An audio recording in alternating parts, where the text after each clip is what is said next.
नमस्कार मित्रों, हमारे ज्योतिष गंगा चैनल में आपका स्वागत है। जैसा कि आप जानते हैं कि हम अपने चैनल में शॉर्ट्स और वीडियोस बनाते हैं जिससे कि आपको त्योहार संबंधित सही जानकारी मिल सके।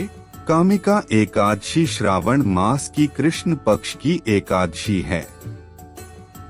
इसका नाम कामिका एकादशी है।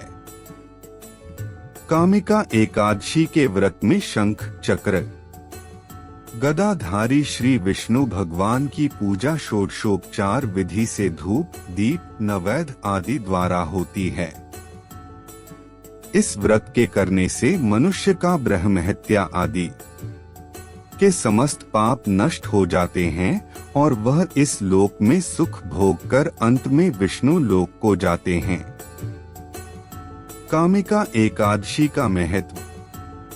श्रावण कृष्ण एकादशी कामिका एकादशी का व्रत करने और कामिका एकादशी की कथा सुनने का विशेष महत्व माना जाता है। कामिका एकादशी का व्रत करने से मनुष्य सद्गति को प्राप्त होता है। इस व्रत को करने से पुत्र, धन, यश की प्राप्ति भी होती है और यह व्रत मनुष्य के सभी पापों को नष्ट करने वाला बताया गया है। इस कामिका एकादशी के व्रत में काम, क्रोध, लोभ, मोह, हिंसा, अभिमान, चोरी आदि बुराइयों का त्याग करना चाहिए। जो इस प्रकार विधि पूर्वक कामिका एकादशी का व्रत करता है वह संसार के सभी सुखों को भोगता हुआ स्वर्ग लोक में जाता है। इसलिए जिसे सुख और स्वर्ग की कामना हो वह कामिका एकादशी का व्रत अवश्य करें और कामिका एकादशी की कथा सुने। सावन कृष्ण पक्ष एकादशी व्रत कथा को सुनने और तुलसी जी की सेवा स्नान करने से मनुष्य की सभी यम यातनाएं नष्ट हो जाती हैं। कामिका एकादशी को श्रेष्ठतम व्रतों में से एक माना जाता है। इस व्रत को करने से अधूरी इच्छाएं पूर्ण होती है। कामिका एकादशी व्रत को विधिवत रखकर भगवान के सामने अपने कामना रखने से भगवान विष्णु व्यक्ति की कामना की पूर्ति करते हैं। कामिका एकादशी व्रत कथा। पुराने समय में एक गांव में एक क्षत्रिय रहा करते थे। वह अत्यंत क्रोधी स्वभाव के थे। एक बार एक ब्राह्मण और क्रोधी क्षत्रिय का किसी बात को लेकर झगड़ा हो गया। क्रोध में आकर क्षत्रिय ने ब्राह्मण की हत्या कर दी।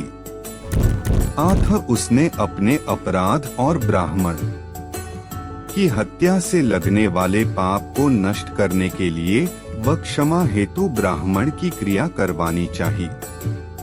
किंतु ब्राह्मणों ने उसे क्रिया में शामिल होने से मना कर दिया, जिस कारण वह ब्रह्मा हत्या का दोषी हो गया। इसके परिणाम स्वरूप ब्राह्मणों ने उसके घर भोजन करने से भी मना कर दिया। तब उस क्षत्रिय ने एक साधु के पास जाकर कहा कि हे साधु देवता, मेरा पाप कैसे नष्ट हो सकता है? इस पाप को दूर करने का मार्ग बताइए।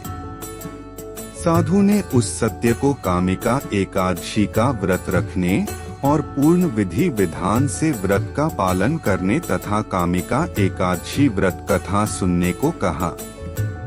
मुझ क्षत्रिय ने साधु महाराज के बताए अनुसार ही पूर्ण विधि विधान से कामिका एकादशी का व्रत किया तथा कामिका एकादशी व्रत कथा सुनकर व्रत पूर्ण किया।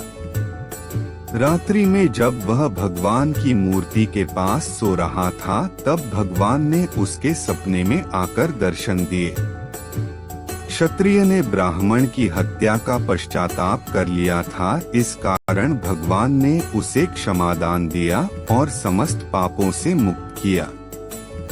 हे भगवान, जिस प्रकार आपने उस क्षत्रिय के पापों का विनाश करके उसको सद्बुद्धि दी, उसी प्रकार कामिका एकादशी का व्रत करने वाले को, कामिका एकादशी व्रत कथा सुनने वाले को और कामिका एकादशी की व्रत कथा सुनाने वाले को सभी को पापों से मुक्त करना और सद्बुद्धि देना।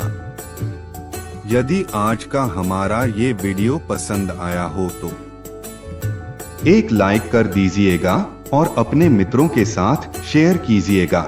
कहने की जरूरत नहीं, आप जानते ही हैं कि आप चैनल को सब्सक्राइब करेंगे तो आपको हमारे नए वीडियो की जानकारी मिलती रहेगी। यह मुफ्त है, आप सभी जानते ही हैं। इस वीडियो को और मुझे सुनने के लिए बहुत धन्यवाद।